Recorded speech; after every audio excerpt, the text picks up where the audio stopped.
Chris, we don't usually have a lot of guests on Inside Boxing Live, but when we do, they are worthy guests. We're joined right now by a man that will be vying for his first world title on February 14th, the pride of Norfolk, Virginia, the businessman, Keyshawn Davis. Awesome to have you on the show, my man. How's everything going? Everything going great, man. Thank you for having me.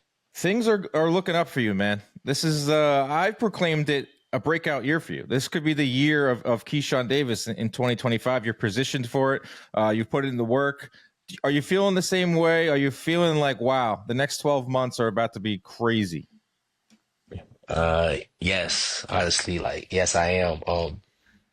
It's funny because I recently just bought a house out here in Vegas. And it's like, damn, man, if everything go as planned this year, I fuck around buy another house.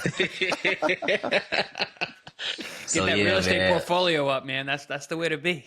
You feel me? I already got 2 in there, so shoot, we might just go for 3 this year.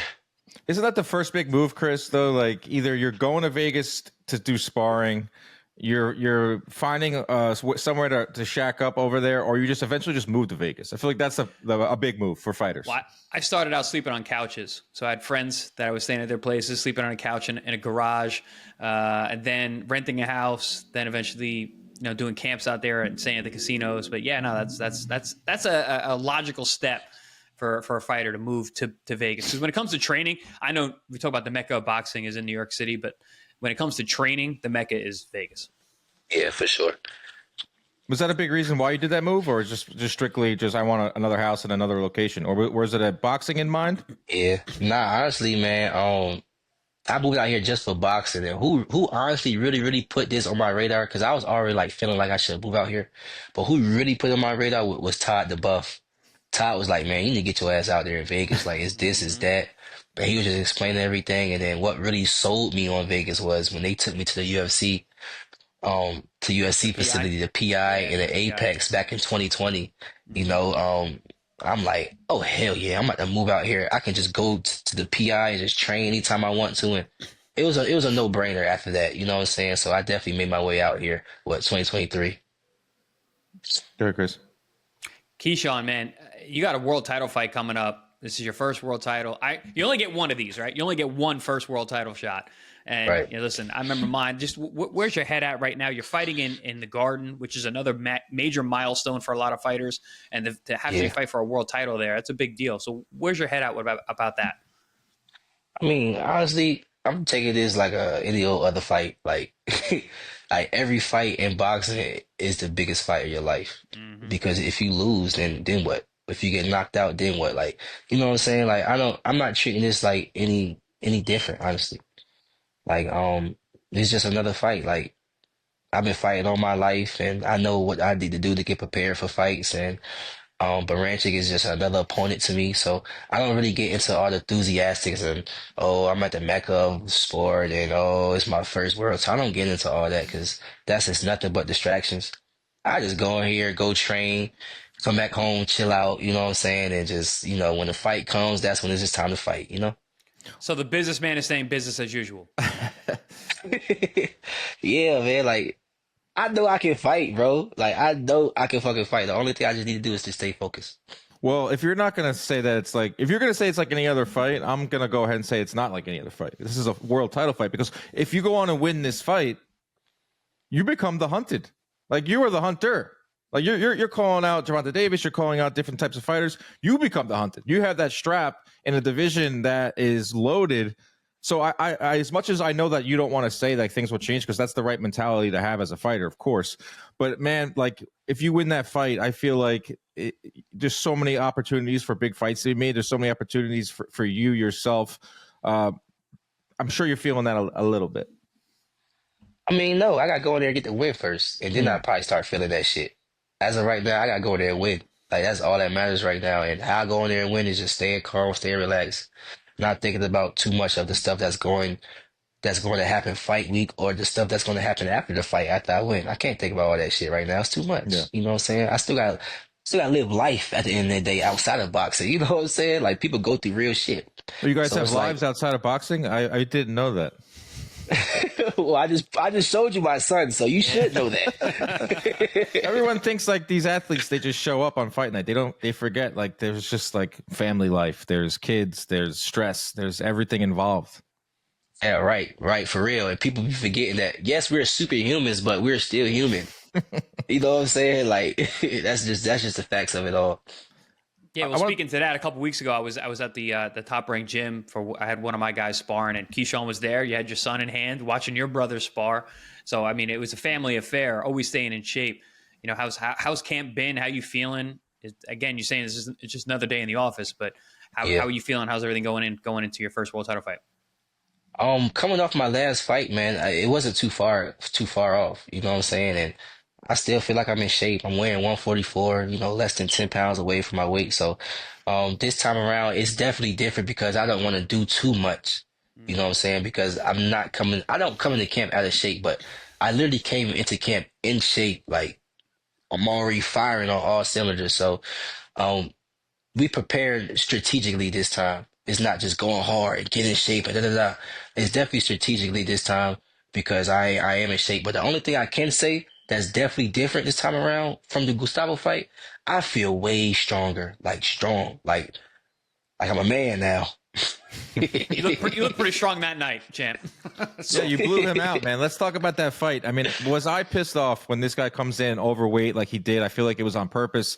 I feel like it was a plan. It obviously blew up in his face. This is a big moment for you because it was the first main event in Norfolk, Virginia. There was a lot going into that for you.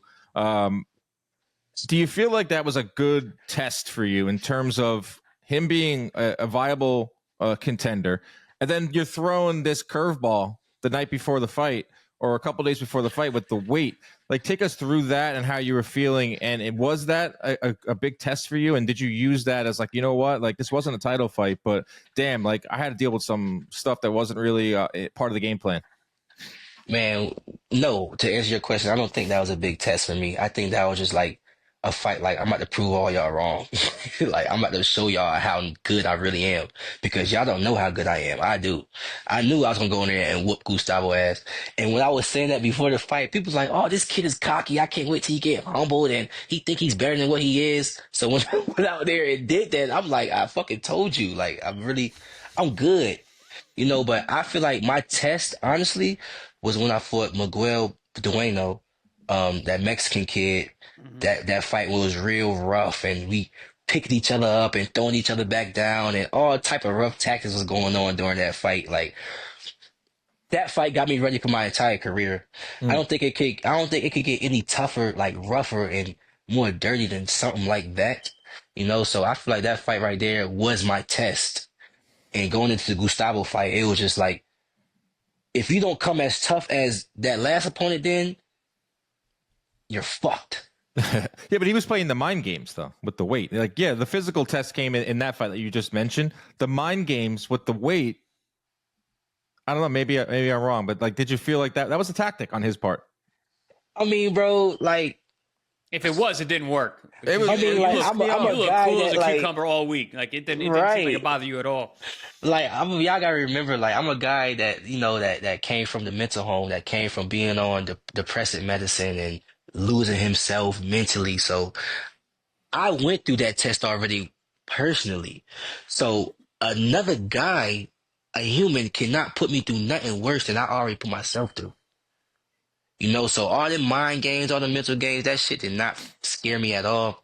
And plus, I got a great team around me, you know, so we already had a game plan of how we going to approach this fight, even though that he came in overweight. You know what I'm saying? So all the mind games and stuff like that, bro, that shit don't bother me. Mm. Speaking of game plan, your Chris. team, yeah, let's talk about Berinchyk. Like, what do you see in this guy? I'm sure you've been studying, looking at what he's done in the past. I mean, he's a tricky guy. What is your team's mindset going into this fight? I mean, honestly, bro, like, he's not really tricky, bro. Like, you gotta sit back and actually watch boxing, right? Or just watch him. And I ain't gonna say y'all don't watch boxing or anybody, but Chris if you sit watches back and a little watch, bit. if you watch him, bro, like, bro, he's really a fucking one-handed fighter. He's tricky with his feet, you know what I'm saying? He's a great fighter with his feet, and he keeps people guessing because he always in and out and using his feints and stuff like that. But in terms of actually him throwing punches, like he's really a one-handed fighter. Honestly, go back and watch him. He uses his fucking he's southpaw. He uses his right hand like a motherfucker. Like that's all he want to land is his right hand. Whether when he's southpaw, he want to jab you to death, or when he switch orthodox, he just trying to get this one off. Like he's really a one-handed fighter. So like when it comes down to a fighter like me, bro, it's just gonna take more than that. Now you talk about, well, I did. I talked about how you will become the hunted if you win this fight. There is a big name at 135. He goes by the name of Gervonta Davis. I'm bringing this up because you called him out. You said his name after your last fight. I loved when you did that because we went on our show the following Monday, and I was like, Keyshawn Davis versus Gervonta Davis is a viable fight. Like this isn't some like pipe dream that Keyshawn's talking about. If you take a look at some of the opponents that Gervonta Davis has been fighting or is currently fighting, especially if you have a belt now. I know he's not big into belts, but eventually he's going to have to see someone that has a belt just by process of elimination. Is that someone you have eyes on, Gervonta Davis? Bro, I got my eyes on the biggest fights in boxing, bro. And of course, he's the face of the sport in 135. So of course, and I'm gonna say this again because I had other interviews today. If it was somebody else at the top that was the face of boxing, I'd be calling them out, But he's up there. So, I would like to fight him, bro, but I don't have my eye set on I gotta fight Gervonta. No, fuck Gervonta. I'm creating my name for myself at the end of the day. People want to see me fight because they just want to see me fight. I brought up Gervonta. They like, oh shit, that would be a good fight. You know what I'm saying? So at the end of the day, I'm creating my own lane for myself. And whoever's willing to fight me is going to get in the ring and fight me. You know what I'm saying? I don't have the power to send him a contract so we can fight. He have the power to do that to me. You know what I'm saying? So if we fight, it's going to be because of he sent me a contract and because he wants to fight. If he don't want to fight, then we're not going to fight. But he know that I want to fight him. Doesn't hurt calling him out. Right, you know what I'm saying? You already done that, so. Right, that's the only thing I can do. Shit. Yeah, put some pressure on. In other words, you're saying it's not about the man; it's about the position. He's the guy who's in that position. That's where you want to be. It's not personal. It's all business. Well, if you take a look at the landscape of the sport, I mean, you got guys that are leaving 135. That's some of the bigger names that I'm sure you want to. Yeah. Devin Haney's going to 147. Ryan Garcia is wherever he's at 154, wherever. That guy can fight wherever. And you have some of these other names that are jumping up and out of the lightweight picture. But I feel like Tank is a 135 pounder. I mean, he weighs in at 133 sometimes. I've been around the guy. He's not big. Like he could fight at 140, and he has fought at 140. But my point is I think he's sticking around 130 at that. Right. Yeah. I mean, the guy's not big.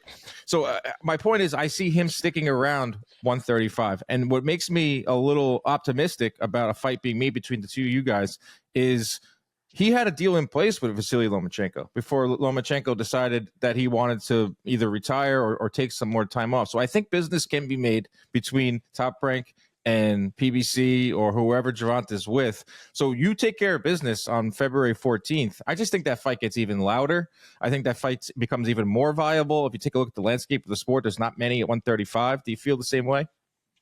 Yeah, I feel the same way for sure. For sure. I think the only thing the businessman is missing from his brand is a world championship, is a world title, after I get that world title, bro, it's going to be like, I feel like the pressure is going to be on him. Honestly, like, yo, this kid right here is a world champion. He looks great. He got power. He's exciting, bro. Why are you fighting him? Type shit. I think that's how it's going to be. But hey, after I get this world title, we'll see. I mean, that's what it is. The pressure, there is a lot of pressure on Tank because there's a lot of fans out there that are not upset with his level of opposition. They say, go fight another champion. Well, there's one waiting right there. I mean, there's one right there. If you win, we got to keep saying that, right, Chris? If you come here, I don't want to count the chickens. Well, we're not going to say if, we're going to say when I win. Right. I was waiting for that. But with the guy with situation with Tank don't care what anybody says or what anybody thinks. That's why, Champ, I think you put he does. He really does, though. He really fucking does. He tweets a lot. It doesn't make him change his movements though, because I don't know if he's really in control of who he fights and when he fights. But so in terms of why wouldn't you be though? Somebody can't make you fight. No, but there's powers that be that can make things difficult. Not everyone's a businessman like you are and is willing to to call out who they want to fight and make decisions. Listen, I was the same way. I fought whoever I wanted to fight. I didn't have to answer anybody, but a lot of fighters aren't necessarily like that.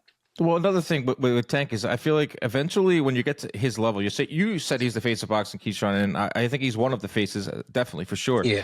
But if the fans are upset with you, they're gonna pester you nonstop. They're going to be in your comments. They're going to be in your interactions. They're going to tell you fight someone until he gets to the point where he just gets so annoyed. I'm not saying that should be the reason why he would take a fight with you, but I do think he's starting to feel the pressure. I do agree with you, Keyshawn, that he's almost kind of starting to get a little bit cornered in terms of who his opponent's going to be.